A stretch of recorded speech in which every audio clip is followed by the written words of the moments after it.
Welcome to the podcast of MotorWeek, television's original automotive magazine. MotorWeek is made possible by Lucas Oil, Auto Value and Bumper to Bumper, and TireRack.com. Here's your MotorWeek podcast host, John Davis. And thank you, Alec Webb, and welcome everyone to MotorWeek podcast number 302. And we're coming to you from MotorWeek Central in good old Owings Mills, Maryland. With me today are Jessica Ray, Alex Kellum, and Stephen Truitt. And here's what we're going to basically be doing today. We've got a lot to cover. We're going to give you the rundown on everything that was new at the 2023 New York International Auto Show, including details on the Kia EV9, their large all-electric SUV, the electric Telluride, to hear some call it. We'll give you our impressions of recent test vehicles at MotorWeek, including the Hyundai IONIQ 6, Toyota Prius Prime, and the Toyota Corolla Cross Hybrid. We'll also get you up to date on which EVs are now eligible for the new government tax credits, which kick in officially this week, and which ones are not, by the way. So we're going to get rolling by going to the Big Apple, the 2023 New York International Auto Show. A lot there, more than I think a lot of people expected. Alex, why don't you take us through the list? Certainly. All right. So I'm going to start with one that I kind of wasn't expecting, but when I saw it, I was very excited, and I'm excited to talk about it now. It's the Genesis GV80 Coupe concept. Coupe. Not an SUV. Great. And, well, the thing that excites me about it, it's very orange. Love it. It's bright. All right, now wait a minute now. Yeah. Let's truth be told, he has an orange Mustang. So, cat's out of the bag there. But, yeah, it is magma paint, and it's contrasted by my second favorite thing, lots of carbon fiber. So if you get to see the pictures of this, it's pretty wild looking. Bucket seats with, like, this orange kind of plaid seating there, orange seat belts, matched seat backs to, like, the outside. And in the back, there is a strut brace all the way in the back. So this is very much, I'm painting the picture of this performance vehicle. And they are going to make it. So, and that's I want to pull a quote directly from Genesis about that.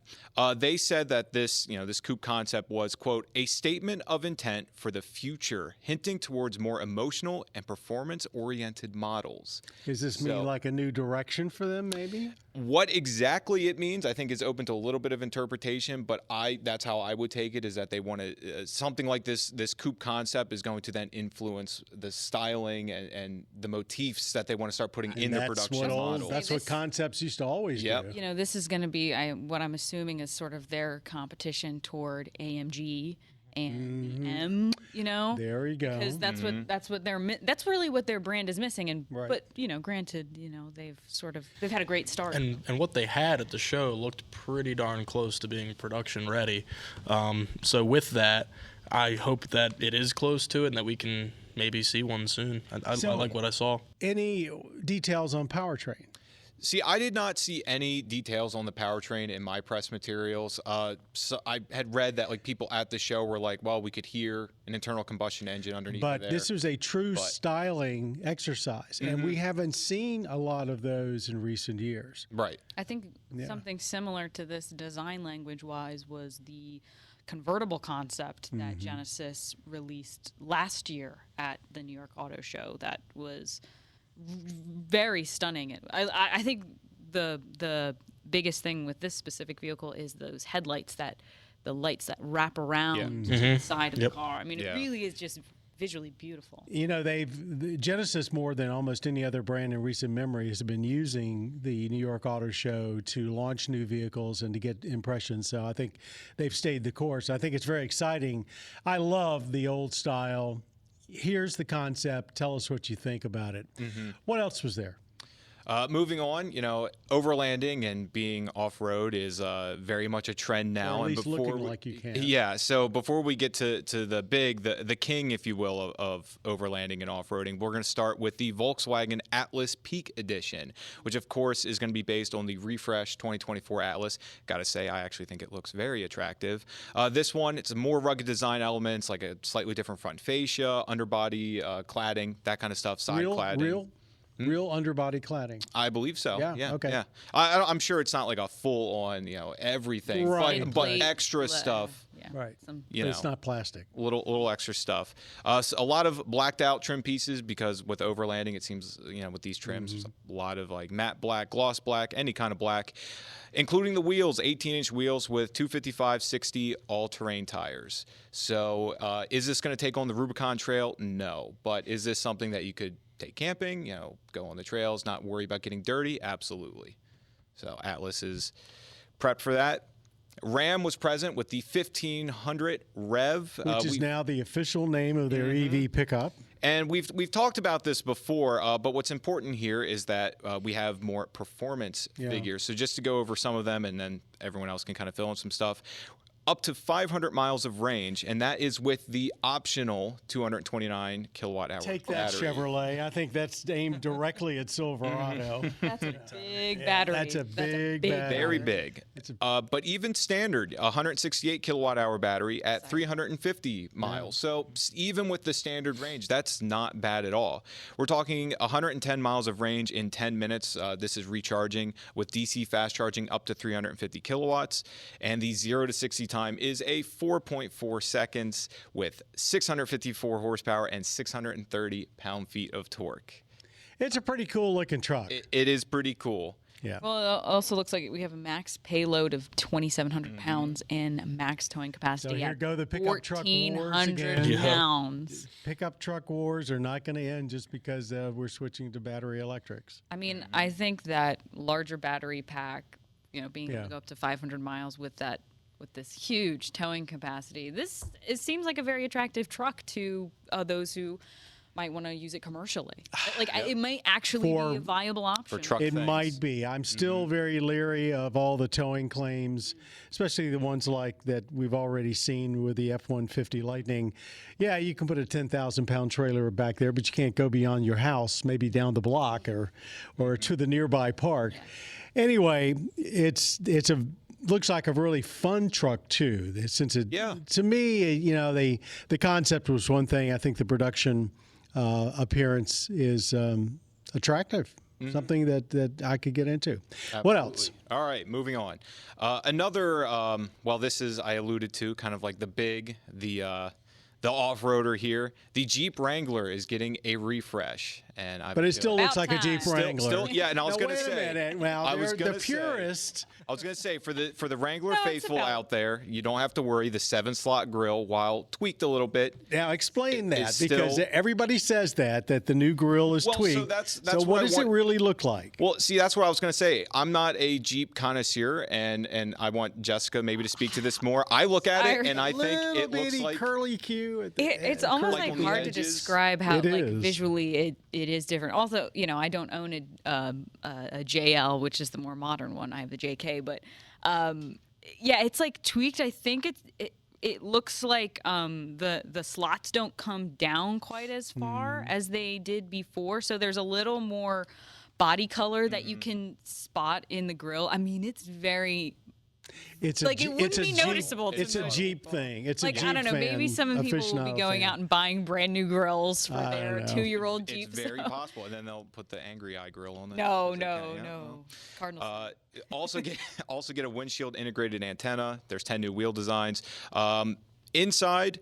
12.3-inch Uconnect 5 infotainment, so there is getting a bump there for people. I think that'll be nice. And first and second row airbags are now standard, which, I mean, hey, that's good. I never thought I'd live to see the day where the Wrangler would end up being, you know, so technologically advanced, both in powertrain and in safety. It's pretty amazing. It has, and it kind of has to be, right? Because it's up to a point falling behind, you know, in overall. Like it's such a popular vehicle that the type of people who are buying it are just driving them mostly on the highways, and they're not taking them. And they're younger, so they expect these features where someone, shall we say, my age would say, okay, it's a Wrangler, it doesn't need all that stuff. But to attract anyone that's not a fossil, they basically need to make sure it's as safe as any other vehicle. Correct. And is advanced. And I think one of the things that they're doing to attract a younger crowd is the fact that there's a new base model of the 4xe with the Sport S. Yeah, I was going to get to that. I mean, I was going to actually kind of let you kind of take the reins there. But essentially, yeah, so it's Sport S 4xe. It's really just giving you that plug-in hybrid powertrain there at a cheaper price point. I don't know if they've fully put out the price Just over yet. 50,000, I believe. Okay. I want to Okay. say it's around 52, but don't quote me. I'm Definitely quoting just you on over it. 50,000.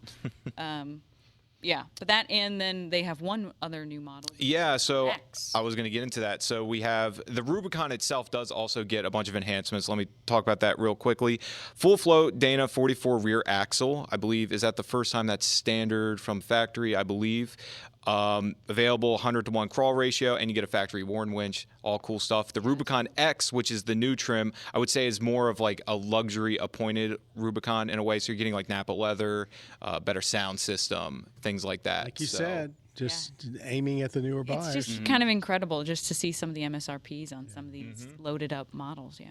There was something new from Subaru there. Yeah. So we've seen the new Subaru Crosstrek, but this is the Wilderness. Finally gets the wilderness treatment, which basically give folks an idea of what that really means. Well, just a lift. like a Wilderness small in lift. general, or specifically. The trim. In it's general, like I mean, it's like the taking trim. It's the trim plus a little lift. Yeah, making exactly. It a little bit more serious, a little more rugged. blacked This out one- more. Of the Crosstrek's powertrains, this gets the 2.5 liter, the Boxer, of course, and of course you get standard all-wheel drive. You know, it's what makes a Subaru, right? 182 horsepower, 176 pound-feet of torque. This one does get revised differential gear ratio, and the CVT's been kind of tweaked a little bit for better traction in like slippery conditions, or of course off-roading. It's honestly better. It's- from each of the wilderness models that I've tested with Outback and the Forester, the CVT is superior in the wilderness. What really intrigues me now that they've put this on the Crosstrek is that when you take a look at what semi-serious off-roading, I'm talking about deep ruts, some gravel, not trying to crawl up the side of a mountain. The size of the vehicle really matters, and you don't want necessarily something that's huge. Right. And so many of the new SUVs that claim to be great off-road, they're quite large. This is a relatively small vehicle. Yeah. So it's going to be able to go places that an awful lot of other vehicles, including the Wrangler, when you look how wide it is, probably can't. Yeah. So I think this is actually this vehicle shows some real promise as sort of being a Absolutely. sleeper for folks that like to get their tires dirty once in a while and go places maybe no one else can. Yeah, it's half an inch more of ground clearance, so up to 9.3 inches, better approach angles and departure angles, and of course you get all-terrain tires with it from the factory. One so. thing, too, to mention specifically with this vehicle is that it has a static roof capacity of 700 pounds. So you can put a roof tent and basically have lot of like gear. 3 full-size adults sleep on top of the vehicle, which is pretty impressive. Towing is up to 3,500 pounds if you're going to be towing with it. So if you got a little pop-up thing. Last thing to mention is it's going to be starting around like $33,000, which is, all things considered, yeah. Very good. That's a lot of bang for your buck. It is. It is. Okay, the biggest, to me, I guess the biggest big SUV news there is the last thing you're going to cover. So Yeah, the Kia EV9, which again, we'd kind of seen a little bit before, but now we've got more details on it. Not full details, but more. almost the same size as a Telluride. So Yeah, it's up to 7. it's roughly Telluride size, if that helps you kind of quantify it in your head. Of course, like a lot of EVs, we know there's going to be 2 powertrain options, a rear-wheel drive and a all-wheel drive version of it. Rear-wheel drive, 160 kilowatt. We're talking a 76.1 kilowatt hour battery, and it's going to be 215 horsepower. There is an optional 99.8 kilowatt hour battery that's targeting 300 miles of range on a full charge. Of course, these are all just targets, and this is very preliminary. We also know there's going to be a GT line trim, which is kind of exciting to me. We're talking with the dual motor setup for the all-wheel drive, up to 379 horsepower and 516 pound-feet of torque, which is pretty cool. You know, I have to tell you, I'm kind of disappointed. I was hoping for, with all of that battery, with all of that size, it's still not going to be a vehicle that you can necessarily take on a long vacation unless you've carefully mapped out the DC fast chargers. And we have to say, even though this vehicle has an 800-volt architecture and can charge fast, you've got to find a charger that matches up with it. And so many of the DC fast chargers out there are not that capable. Sure. So you've got a great suburban kid hauler, but maybe not quite up to the level of a road tripper yet. I mean, the Telluride, you can easily go for over 400 miles before gassing it up, and you can gas up anywhere. But anyway, it's an interesting vehicle, and it's one, I guess Hyundai's also got a similar vehicle coming. I think it looks great. It does look good. It does look good. Of course, the benefit of electrification is I do believe you get more interior room out of that platform. We should point out that it's on a UNIQ, a dedicated EV platform, so it has not been just a Telluride platform modified. What did you think of the show? I thought it was probably one of the most impressive auto shows we've seen lately. Definitely. Yeah. I would have to agree. Very much so. And kudos to the folks in New York, because I know it's very difficult getting solid debuts these time. We're going to turn our comments in just a moment to the Hyundai IONIQ 6, the Toyota Prius Prime, and the Corolla Cross Hybrid, all vehicles that we've recently tested, and all, I might add, electrified in one way or another. And right. We'll start with the Hyundai IONIQ 6. And Stephen, why don't you lead us through this? Sure. What it is, where it fits in the lineup. So yeah, as far as the Hyundai IONIQ 6, it is another iteration of Hyundai's electric IONIQ line. It is a car rather than an SUV. If you look at it from a side profile, Hyundai has the streamlined design, and they showed us a picture in the presentation that was actually very cool. It was just a really sleek drawing, and if you look at that picture compared to the final product, they're very similar. So with that, styling, you love it or hate it. I think it's a rather attractive looking car. You would think the IONIQ 6, you would think, okay, it's got to be bigger than the IONIQ 5. It's actually not the case. The wheelbase is actually 2 inches shorter, but the overall length is longer than the IONIQ 6, or IONIQ 5 rather. As far as the powertrains are concerned, standard rear-wheel drive models have a 53 kilowatt-hour battery, single motor, puts out 149 horsepower, 258 pound-feet of torque. Long-range dual-motor models are all-wheel drive, have a 77.4 kilowatt-hour battery, 320 horsepower, 446 pound-feet of torque. And I'll tell you, riding it, you punch the throttle down, it gets up and Well, goes which fine. models did you drive? Did you get to drive both? We were in the limiteds, so we were. But in what powertrain? So it was the dual. The dual motor. Okay. Yes.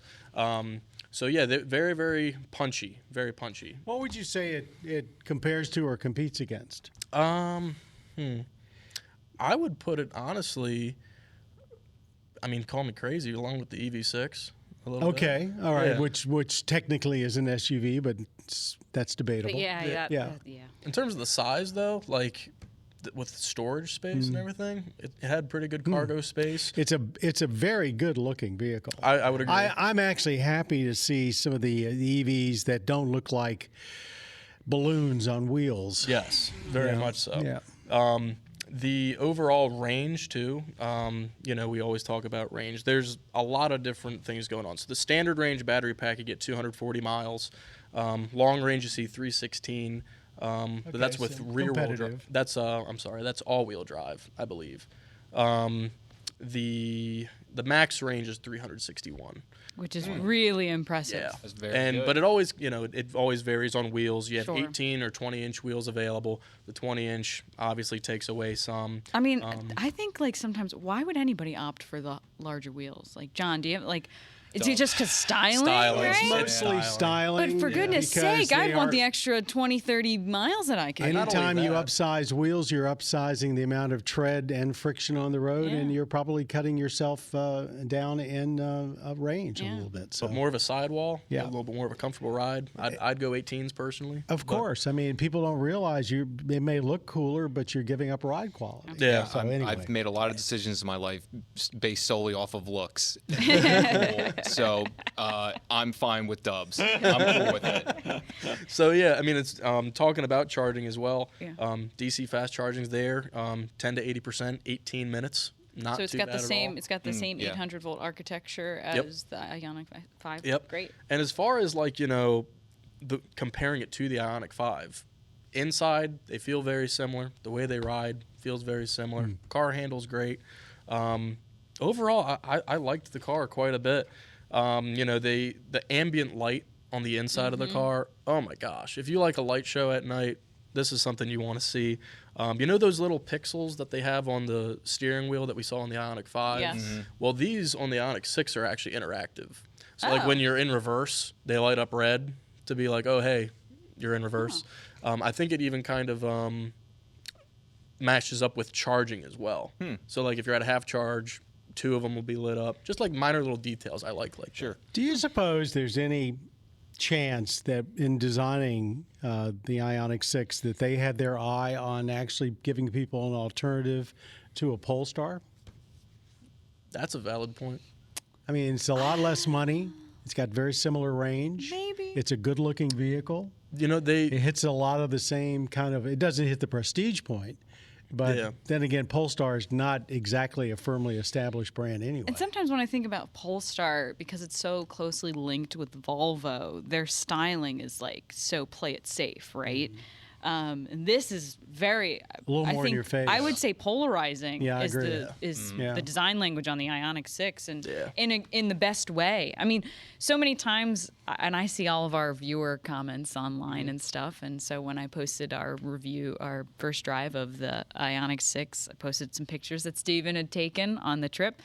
And I was shocked to see how many people actually agreed that it was a good-looking vehicle because I swear every time a new vehicle comes out, it's ugly. It's ugly. Gosh, that's so ugly. But all these people, wow, what a striking car. So I think Hyundai made a great choice here. Different, and it's a design that works. Low drag coefficient, which helps make the range. I mean, it's a slam dunk. Yeah. If I remember correctly, I believe they said it was the lowest drag coefficient that they have ever achieved. I believe it. I believe that. electric streamliner, man. What is can you give us a little brief summary of what we were looking at inside, like screens wise? Yeah, so it's dual 12-inch, 12-inch gauge, 12-inch info. The shifter is on the column again. Okay. So I mean, it's very open feel, and the back seat as well. Very, very spacious. They even have a little plug in the center for of the back seat, rather, for just about anything. Oh wow. My only question, because we talked about this before we went out for the trip, is we saw in some of the press materials those like camera mirror things, and you had mentioned. Can you elaborate a little bit on that? Because you mentioned, the ones you drove, you just had traditional mirrors. Correct. Yeah. So the one that we drove in Arizona was traditional side view mirrors. They have on overseas models, I believe, like in Korea, Japan, places like that.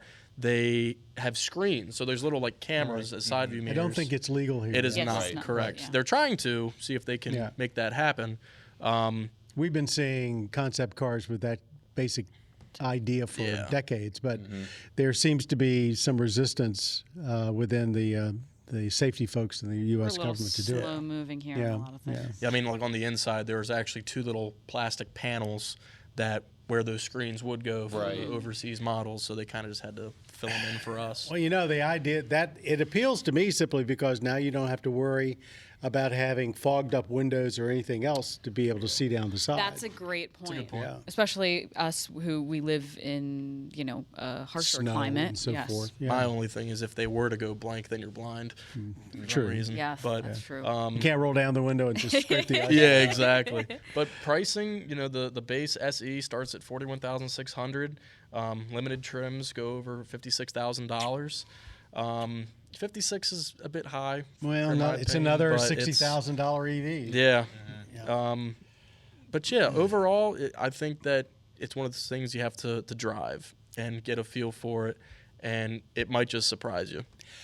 Okay, we've talked a lot about pure electric today, but we're now going to turn our attention to 2 vehicles that come under the broad heading of hybrids. And Jessica, you've got the lowdown on both the Toyota Prius Prime and the Corolla Cross Hybrid, and so take it away. Yeah, I got to drive them back to back, so that was really is interesting. Very important, I think. Well, they are very closely related, specifically within the powertrains. Not necessarily, the Prius Prime. Now, for those of you at home who don't know, Prime is Toyota's way of saying that this vehicle is a plug-in hybrid. And so the big difference between the Prime as a plug-in hybrid versus this Corolla Cross Hybrid is that I would like to say it's somewhere in between a fully electric car and a hybrid. You can use a gas engine, but you also have a small amount of all-electric range. You have a motor that can power this vehicle without turning on the gas engine. It's now substantially. The first time they did a Prius Prime, I think it had about a 14-mile electric range. What is it now? Well, so the last one that we had, the 2021, because we had a long-term one, that was 25 miles Okay, of that's up all-electric from the range. original 14. Okay. And so this new generation has improved to up to 44 miles of all-electric range. So they're two-thirds of the way to where the Chevrolet Volt was. Yes. Okay. Yes, I mean, and of course that is with a larger battery pack, so it does take longer to charge it, but it still can be charged to fully in, I don't know, 4 hours on a level 2 charger. So in other 240 words, volt. something you'd have at home. Correct, because it can charge in 11 hours on a 110. on a 110, which is probably twice as long as the last one, but that's because you have a significantly larger battery. Right. But I should mention that this is very different. It has a larger gas engine that comes from the standard Prius. It's the 2-liter i4. It also has 100 more horsepower than the previous generation. So we're talking 220 horsepower. And that is a huge, huge difference. You can absolutely notice it on the road. One of my biggest complaints from the previous generation was that it was just really slow. And you put your foot on the accelerator and it was like, please go a little faster so I can merge. Now there's no worries with that. And of course, this is, I drove the standard Prius when it was launched a couple months ago. Overall, just a completely better driving experience with this we all agree on that. new 5th generation platform and new 5th generation hybrid system. Everything is just better. It's so much better. This has even more horsepower over the standard Prius as well. But I will say, like, in electric mode, that was my favorite part of the previous generation Prius. It was incredibly smooth. It wasn't super powerful, but it had pep to it. But now it's just like the entire going from EV mode into hybrid mode. So that means going from the all electric to turning on the gas engine. It's seamless because now you don't have this like huge power deficiency. Okay, good point. Good point. Because when you go from the all electric, you have that instant torque. Right. You have that instant power, and so in the previous generation, when it would switch, it was like You were switching to an anemic internal combustion engine. Yeah, you usually were like had your foot all the way down the throttle, and it was making a very loud noise when you were accelerating. But now it's really seamless.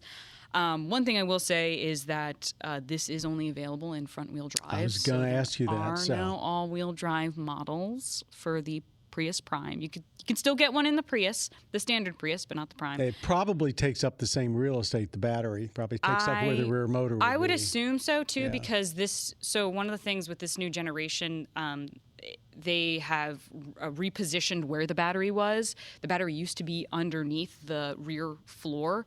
Or the cargo area, so they moved it now underneath the rear seat. So where the load floor was really high in the last generation Prius, they were able to lower the load floor of the cargo area, so it's much easier to kind of like get things in and out. Space-wise, it makes a little bit more sense. And I probably should mention that, when you're not driving, you're up to 44 miles of electric, because I will say 44 miles is only available on the SE, the base SE trim. This has to do with wheels. And weight. So on the XSE and the XSE Premium, it's up to 39 miles. But when you're not using the electric, you can still get up to 52 miles per gallon on the Just like a good Toyota hybrid should, which leads us into the Corolla Cross, which is a regular gasoline electric hybrid without a plug. Yep. Yes. Good move for them. I mean, taking basically at first there's the Corolla, then they brought out their small SUV Corolla Cross. Now they're doing hybrid. Of course, Toyota's going to have a hybrid in every line and every vehicle if they don't already. I mean, I think it was a really smart move because this is clearly the superior powertrain for the Corolla Cross. I mean, I think when we did our full test on the standard gas engine Corolla Cross, I know, Steven, I don't know if you were driving it. I think I was. You might have been driving it, but I think our 0 to 60 was like 10.7 seconds. Well, it was exactly where an Econo box of 10 years ago would probably be. It's true. You know, 10, 11, 12, yeah, we used to talk about it all the time. It's hard to get out of your own way. Now, however, with so many vehicles coming from the factory without anything special, with 0 to 60s down in the 4, 5, and 6 range, you need to up the game of these slower vehicles or they are going to be in trouble. Yes. And so this powertrain, which comes, the hybrid powertrain comes straight from the Prius. It's the same 2-liter 4-cylinder powered with 2 electric motors. That should get you a better 0 to 60 time. Like, I think it shaves like 2 seconds off. We'll be able to. Which is meaningful. Yes, which is meaningful. And of course, you know, for both of these vehicles, we'll be able to, when we have them in, we'll have our full test on them. I think it's fascinating that the leader in hybrids, Toyota, is not only putting in more hybrids, but is actually enlarging the internal combustion engine on some of the models too. Yes. Or keeping it the same, as we've seen in the trucks, which again tells me that maybe, matter of fact, maybe we should just stop and talk briefly about the entire realm of hybrids, which seem to be getting left out of the conversation about electrified vehicles. Whenever somebody these days in the media talks about EVs, electric vehicles, it's pretty clear they're really talking about pure EVs. Where we around the office, when we talk about them, we often say electrified vehicles. And we may or may not include hybrids, but we certainly include plug-in hybrids, anything with a plug. I think now, when I think electrified, I include a hybrid. Yeah. I agree with you, but not everybody does. But I guess where I was leading with this, in your opinion, having recently just driven these two, if you were given your choice between a hybrid, standard hybrid, say something along the line of what the Prius powertrain is, you know it's going to return 50-plus miles per gallon, which is, frankly, you know, an enormous improvement over what the average internal combustion engine does, or one with a small battery, which would you choose and why? And I'll ask the other two of the same question. I mean, for me, I would pick a hybrid, I think, because just a standard pure hybrid, because the battery doesn't make much sense for me. I don't have a place to charge it. You're an apartment dweller. Yes, I live in a condo, and we don't have chargers there. And while we do have chargers at work, they are not really for our personal use. Right. We have chargers here for our MotorWeek cars. For our test cars and for visitors. Yes. And so while my commute would be well within a standard plug-in hybrid battery range. So round trip less than 40 miles. Yeah, miles. It's about 20 miles. Okay. It wouldn't make sense because I just would not have a place where I could charge it. If I could charge it every night, oh my gosh, I would be spending no money in fuel. I would hardly be turning on my gas engine in my plug-in hybrid. But for me, a hybrid. Do you two have any other think differently than that? I personally would go with just strictly a hybrid, not a plug-in. I mean, I don't feel like dealing with having to plug the car in personally. It's just one extra thing to have to worry about. And it's more like a set it and forget it, fill it up, and I'll get an extra, 20 mpg over a standard internal combustion car. Alex? I think Alex is the hot rodder in the group. Yeah, well, Steven's got a Mustang too. I mean, mine's better, but but yeah, I think it really would depend on my situation and all that. Kind of like right now, it would probably be a hybrid. My commute right now is 37 miles one way, so like if I had that, I have 44 miles of EV range, like that's great. But by the time I get here, I'm like, cool, I've used that. That being said, again, if situations change, life changes, if I have a place to charge it, I would personally go with a plug-in hybrid myself. Just right now, I I don't know. I've had this Like the discussion with numerous auto engineers. You know, in my mind, the magic number for a plug-in hybrid battery to where it becomes really desirable and not just a nuisance or a one-trick pony is about 100 miles. You know, something where you could get 2 or 3 days worth of all electric driving in. Solid driving. But that, of course, requires a significant battery. And, of course, manufacturers, when you ask them about this, because I don't see, you know, we don't see plug-in hybrids taking off in this country at the moment. They will say, well, now you've got 2 powertrains plus a battery. The complexity is there. We can't get the parts to build 1 powertrain. But I do believe that as a country, we're missing something here. This is the ideal type of vehicle where you could basically commute for almost nothing and at the same time have a vehicle suitable for the longest trip you want to take. I mean, say like for you, John, you know, I feel like a plug-in hybrid would work. I do a lot of long trips. But when you are here at home. I do short trips, and a hybrid would make perfect sense for me. But what about a plug-in hybrid? A plug-in hybrid, again, if I didn't have to basically plug it in every single day just to go back and forth to work, and my back and forth to work is only about 30 miles. Right. I would sit there. I would say, this is great. It gives me some extra convenience. And yeah, I know on long trips it's really not going to do very much, but it does contribute towards, even if you plug it in, charge it up, take a long trip, you are saving fuel even on that trip. But if it's a low distance battery, 20, 30 miles, it becomes a nuisance. Yeah. Something you've got to remember to do every day, like brushing your teeth. Yeah. Which I don't do enough of either. So.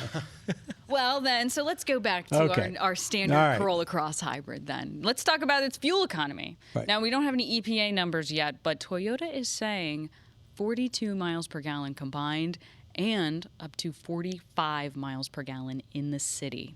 Whoa. Which is... for an SUV, that is terrific by any measure. That is, and I don't want to say definitively, but I'm pretty sure that's the best that you're going to get in a vehicle of that class. I think that's close, yeah. Anyway, so it has, like I was mentioning before, it has the same powertrain as the Prius. We're looking at 196 horsepower, 139 pound-feet of torque. And all-wheel drive is standard here. There is no front-wheel drive version of this. Good. And you get, of course, wireless Apple CarPlay, Android Auto, which I think for this demographic of buyers that they're looking for is pretty much a slam dunk. And Toyota's pretty much doing wireless CarPlay and Android Auto pretty much everywhere. But one very interesting thing I will say is that, and I have not seen this on any other hybrid vehicle, but the Corolla Cross Hybrid has all black badging, which is a departure from Toyota, who used to do their like front Toyota badge was accented in blue. Yeah. And that's how you knew that it was a hybrid. That it was a hybrid. And that is no more. Well, I don't know if that's no more, but that's no more here on the Corolla Cross Hybrid. It's all like the lettering is black. The Toyota emblem is black. Well, so think about the likely buyers. Yes. So black trim is in. Aesthetically, it Black makes a lot of wheels. sense. Yeah. So, but yeah, I think overall we're talking like price-wise just under $29,000 starting. Mm-hmm. So it's not cheap. But that's not a huge amount of money when you consider how much you're going to save on fuel. It's true. It's true. Going Did you back have to something? the badging real quick, I mean, kind of think of it not only from a target audience thing of like, oh, what are they going to look for aesthetically? But since they're going the direction of just electrification in general, maybe they're like, oh, we don't need to have a distinction anymore. Just kind of make it just, we're going back to our roots. No need to really have a difference. Just, oh, this is who we are. Like, Yep. I got to tell you, I'm a gasoline electric hybrid fan. I just think it makes so much sense, and plug in all the better. We're going to move on to our lightning round, but I did want to basically just make one more mention before we get to the end of the show of the folks that make it all possible. Our advertisers that keep MotorWeek, the television series, and our podcast and everything else we do alive and well. Lucas Oil Products, thank you very much. Auto Value Bumper to Bumper. a great new brand for us, and our longest-running advertiser and a company that's been with us for many years, and we thank you again for that, TireRack.com. The folks at Tire Rack do a great job, and they've done great by us. Our lightning round is usually one where we basically throw something out there and see if everybody has an opinion on it. We don't really have we used to have a bell that we'd set off at 30 seconds. We got to find that bell. But anyway, we're doing this podcast at tax time in 2023. And it turns out that April 18th was this year's tax day. That's the day we're recording, and it is tax day. And it's also the beginning of the new EV tax credit rules that were delayed because the Treasury Department couldn't quite get their act together. Now, the official list of vehicles eligible for up to $7,500 in tax credit is now public on fueleconomy.gov, the go-to place if you're interested in fuel economy regardless. So Jessica's actually got a list of the vehicles and some of the details, and then basically I'm going to turn it open to everybody and said, what do you think this is going to mean for future EV sales, at least for the next year or two? So give us a rundown on some of the vehicles that are eligible, and we'll obviously then ask about ones that aren't. So these are basically this is for purchase, by the way, not leasing. New purchase as well. Right. These are brand new vehicles that you can purchase that are eligible for the tax credit. And so you will probably note that all of these vehicles have to be finally assembled here in the U.S. So many of these are domestic brands. So first up would be the Cadillac Lyriq. You also have in Chevrolet land, we have the upcoming Blazer.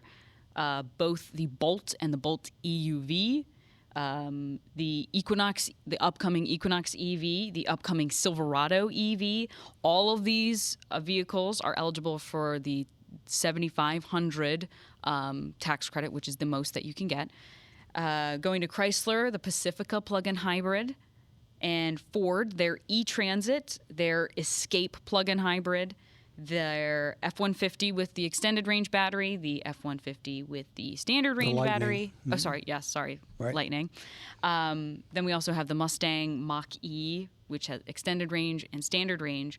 And I will say that only in Ford world, only the two F-150 Lightnings are eligible for the up to $7,500. The rest are $3,750. Now, tell us why. So this is important. So like I said, this is a big change. One of the requirements was that final assembly must be in the U.S. but also it has to do with where the rare materials and battery components are sourced, and there are, I believe, two sources. It has to be a free trade country, or it comes from here. Right. And free trade does not include, by the way, our European allies and most countries in the Far East. Right. So you have to meet both of those. If you meet both of those, it's $7,500. If you only meet one, it's the $3,750. Okay, get back to your list. I distracted So we're back you. to Jeep. Now we're up to Jeep, which is the Grand Cherokee 4xE and the Wrangler 4xE. Did you say the two Lincolns? Oh, that's after. I'm sorry. It's okay. We'll have the Lincolns after. But the two Jeeps are only eligible for the $3,750, which they used to be eligible for the full $7,500 and are no longer. Right. Then we're moving on to Lincoln. We have the Aviator and the Corsair, and the Aviator is eligible for the $7,500. The Corsair only the $3,750. And then Tesla is now eligible for tax credits once again, which they were not for a long time. And so the Model 3 Performance is eligible for the full credit. The Model 3 Standard Range rear-wheel drive is a $3,750. The Model Y all-wheel drive, full credit. Model Y long-range all-wheel drive, $7,500 full credit. And the Model Y Performance is also eligible for the full credit. You might notice that we have not mentioned any European vehicle. So what about something like the Volkswagen ID4? Well, it was eligible, but things, I guess, could change. I know that the ID4 is supposed to be its final assembly is here. It is in Chattanooga. The all-wheel drive version of it not the. Are they making the They're four-wheel drive, front-wheel drives here? Yeah, they're too? making like a standard range. Yeah, like Okay. standard model. Whatever. I'm not 100% sure why they are not on it. Maybe it might have to do with the battery. What you have to do is go online to the government websites and put in the VIN number of the vehicle that you're going to buy, the actual VIN number. Yes. And the dealers can do it for you because I'm sure they want to sell the vehicles. That will tell you which one is absolutely, without qualification, eligible for what amount of money. But we really basically are missing, at this point, most of the European brands, virtually all of the Asian brands. There's some debate of whether, actually it's not a debate, there are some instances that we're aware of where if you lease some of these other vehicles that don't qualify to get this money when you purchase them, the money is available. So it's incredibly murky. Yes. It's very complicated.